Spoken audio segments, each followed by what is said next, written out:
Hello, our friends. Welcome to Believe in the Dallas Cowboys. I am your friend, Jeff Cavanaugh. From 97.1 The Freak and DFW, 2 to 6 p.m. He is former Cowboys wide receiver Jesse Holley, getting it done. Oh, Jesse Holley went 77 yards. It must be a reality show. And we, of course, are brought to you by our friends and yours at Bet Online, because life is a little fun when you got a little skin in the game. The holiday season off and rolling. NFL's in full stride. NBA and NHL hitting midseason form. It's Bet Online, your number one destination for all sports wagering info, up to the minute sports wagering news, odds, trends, predictions. Bet Online, the top spot for everything pro and amateur sports, and not just the big four. They got everything available right at your fingertips, both desktop and mobile access at any time for almost any sport played, MMA, international soccer, whatevs. Head to Bet Online today. Remember to use our promo code BELIEVE, BLEAV, for your 50% welcome bonus on your first deposit. Bet Online, where the game starts. Hi, Jesse. Good morning, good afternoon, good evening. How's everyone doing? Good morning. We should say all of those because you never know when someone's going to listen or watch. Never know. You can of course get Believe in the Dallas Cowboys at youtube.com/Jeff Cavanaugh, or you can get it wherever in the world you find your podcasts. You can find it everywhere. Cowboys won. It was about what it was supposed to be. Panthers pulled a college football where it was like, yeah, kind of interesting for a while. And then eventually the Cowboys were like, okay, we're done with you. Let's just not do any of that anymore. Anything unexpected? Like coming into this game, I think the Cowboys have kind of they've been in a very peculiar situation this entire season. Like not too many games where you can say that we've rested starters. 6 of the Cowboys games this year, they've rested their starters in the fourth quarter. That's not normal in the National Football League. That's more of a college type stat. You may get one of these type of games in the season, but the Cowboys have had 6. And I think we've kind of gotten a little bit spoiled over the last 2 weeks playing the opponents that we played. And so you come into this game and you go, oh, well, this has to be a 40-0 at halftime, get guys out in the fourth quarter, and we get up out of here. And while that's great, and we wanted that, and I wanted that because of the stretch they have to play 3 games in 12 days, the first one being the Carolina Panthers. That's just not realistic. And so I know some people will come out today and they'll go like, well, the Cowboys struggled in the first half against the Panthers and it was kind of a tight game. I'm like, yeah, the reason why the NFL is probably one of the most profitable leagues in the world is because of their parity. It's because that every single week when you turn on the football game, while there are odds and there are favorites and there are teams that are better than the others, you literally have to play every game because the talent level is still so great, even in a sucky team, that if you don't do things right, this ball bounces a certain way, you could be looking in the face of defeat. And I think coming into this game, fans and maybe even the Cowboys having a slow start and not really being able to put their foot on the gas until, mid-ish, late third quarter where things kind of, took their turn and the Cowboys began to pull away a little bit. That's been a little bit of a theme that the Cowboys fans and maybe some of the players have looked up and go, sorry, team, we'll blow these guys out, 40-burger, 50-burger, and we'll be chilling in the fourth quarter. Yeah, I was watching with a bunch of people, and somebody actually asked me, I think it was 10-3. Well, it was 10-3 for a while, and it was something along the lines of like, oh, man, why aren't they killing them? And I'm like, well, it's an NFL game. It's a 10.5-point spread. They're up by 7. It's the first half. I was like, they're going to end up at 30, and they're going to win by double digits like they're supposed to. And even if they don't, that's okay, too. You don't apologize for wins. And then sure enough, it ends up being a thumping, thwacking. Yeah, I think a lot of people watching sports have a really bad relationship with sports. And it's just like, man, that sucks that you're never going to enjoy. Just watch the sport and have fun. Because if that's not what you're doing, you're going to end up really sad or mad a lot because you don't get to win the Super Bowl most of the time, almost ever.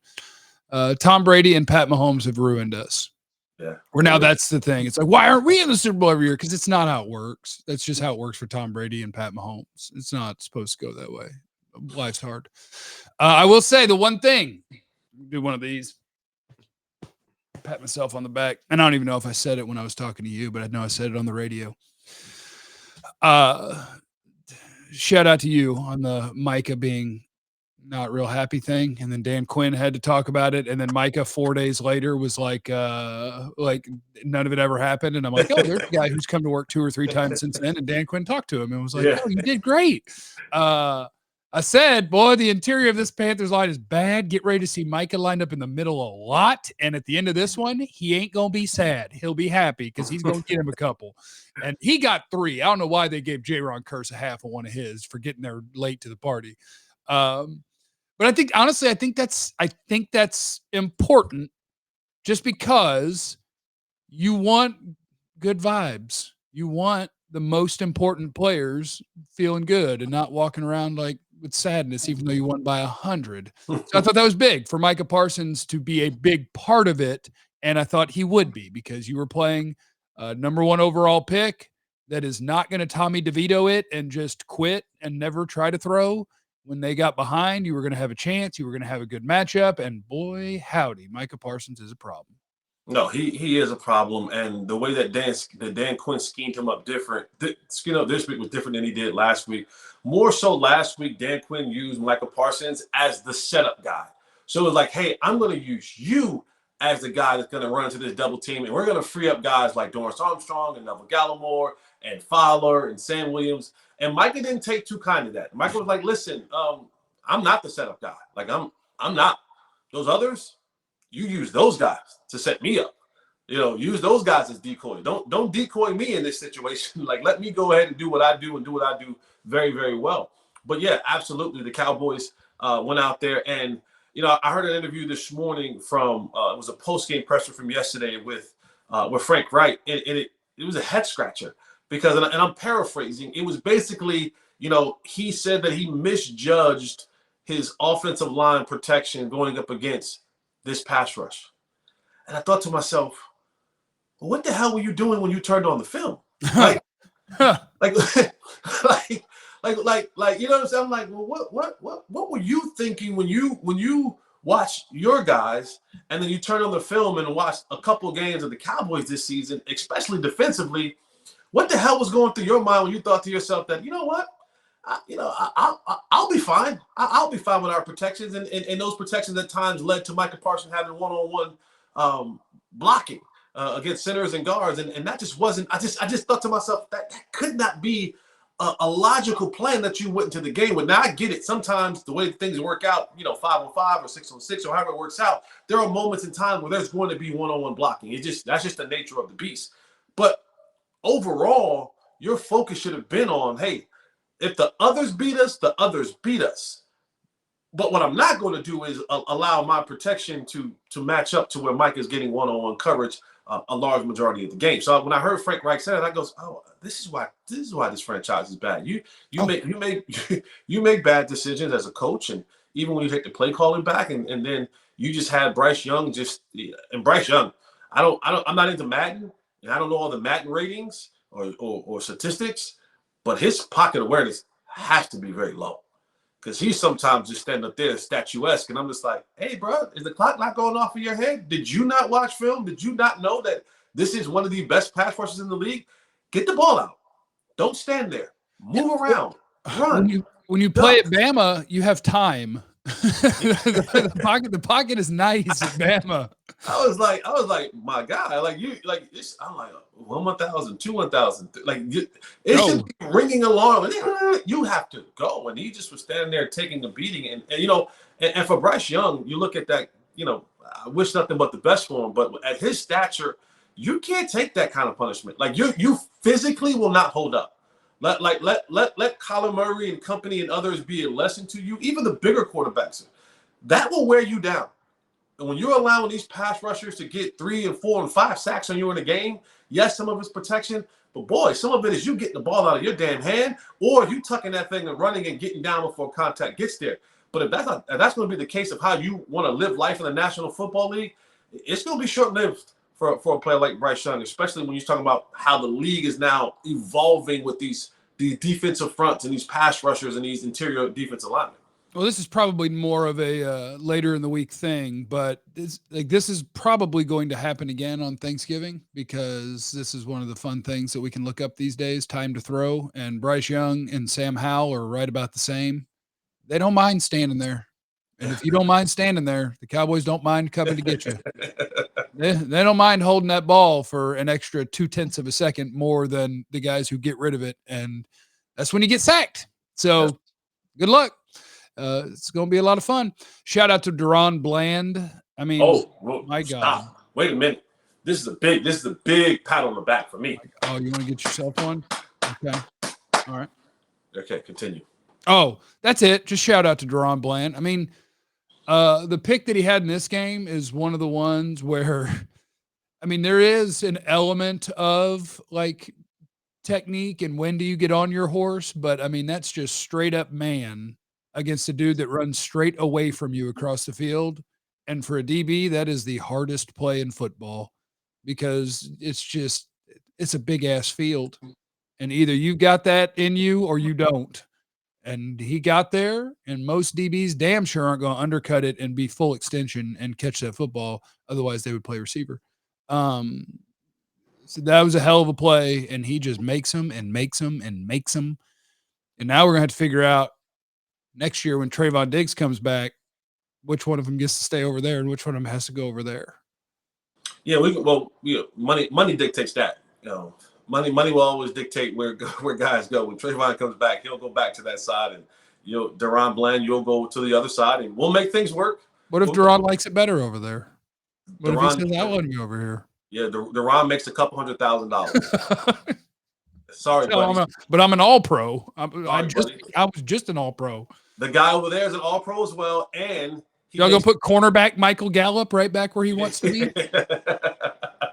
But yeah, shout out to DaRon Bland, man. Just what he's been able to do in not even 2 full seasons. He's already eclipsed. When you think about it, like when you go and look at some of the gold jacket guys, like some of the best quarterbacks in the league, you talking about having 4 interceptions in a return for touchdowns in the season. Like some of those guys don't even have maybe have 6 for a career. You know what I mean? It's like it's insane what he's doing that we're not really talking about him.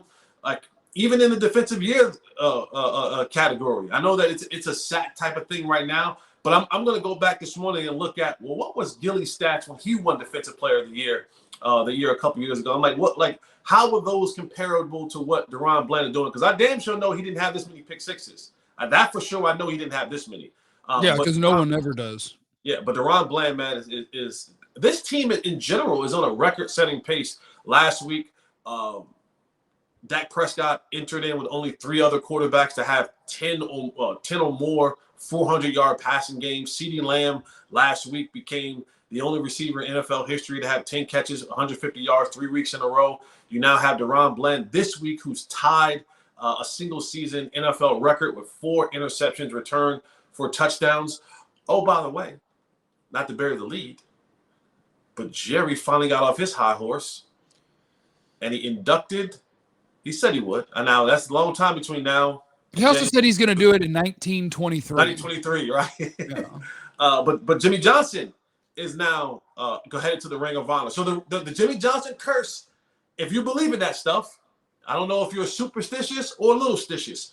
If you believe in that kind of stuff, then this might be the breaker of the curse, and this actually might be the Cowboys' year.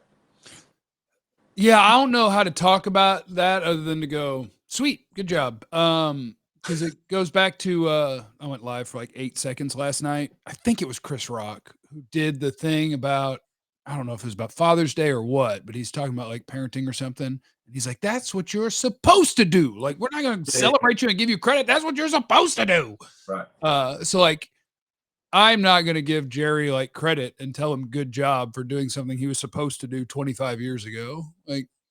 Thank God, finally, you selfish, grudge holding weirdo of a person. Finally, thanks. No, you're right. I mean, when you talk about, Hall of Fame, when you talk about Ring of Honors, if you can't tell the story of your league or your team without said person, then that person deserves to be in. If you can't tell the story of the league and say, well, Tom Brady, if you can tell the story of the league and leave out Tom Brady, then he doesn't deserve to be in the Hall of Fame. But if you can't, then he deserved to be in the Hall of Fame. If you can tell the story of the Dallas Cowboys and not mention Jimmy Johnson or what Jimmy Johnson's teams that he head coached, how that had an impact on your franchise, then this is, to your point, this is long overdue. Should have been happened years ago, but the grudgy, curmudgeon old man just held a grudge for as long as he possibly could. And I mean, I don't know if I'm giving credit to him or just happily it finally happened, right? Yeah. So we can kind of finally move past that, and hopefully it does bring some good fruition to the Cowboys. And I don't know, I'm not all into curses and witches and all that kind of stuff and bleeding and all that kind of stuff, but maybe one of your Harry Potter books over there. I probably got some books back here with witches and curses. But maybe I don't know. Maybe this is, this is one of those years where, and I don't know how curses breaking works. Like, I don't know if you break the curse now, it doesn't unbreak the curse until next season. It's like an injury. It's like, hey, if you tear your ACL, I know that you're healthy to come back, but you don't really come back until like a year later. So I don't know how the curse thing works. No, I think a curse would dissipate as he's inducted. So it would be in a few weeks, the curse would be lifted. Oh, okay. Yes. Well, in that case, then that might be great, because in a few weeks on that December 30th game, you'll be playing the Detroit Lions, and I'm sure that may have some sort of implications on seeding somewhere. So maybe, I don't know. Because, well, if Philly cooperates, because otherwise we're competing with wild card teams, and I don't think they're going to be a wild card team. Now, I'm just saying, however that. Yeah. It'd be a big one. Yeah, however that may fall in the mix, because they may be hell. Philly might be not Philly, but Detroit might be looking at being the number 1 seed. So it can get all jumbled up, and so that game will have some significance. And if it's dissipating, and let it rain and clear it out. Hey, and let it rain and clear it out. Oh, chicken. Oh, wrong. Okay, but if the curse is dissipating, then we'll see. We'll see what happens. Cowboys win. Let's see if tonight the Kansas City Chiefs can do you a solid. That would be very nice. Need to see if the Eagles can do some stumble farting, a little tumping over a couple times. Give us a chance here. Thanks for hanging out with us, everybody. We are Believe in the Dallas Cowboys. I'm Jeff Cavanaugh. That's Jesse Holly. We're presented by our friends at Bet Online. Remember, you have no idea what anyone's going through, so be cool to everyone. We love you. Be easy. And eliminate the contingencies.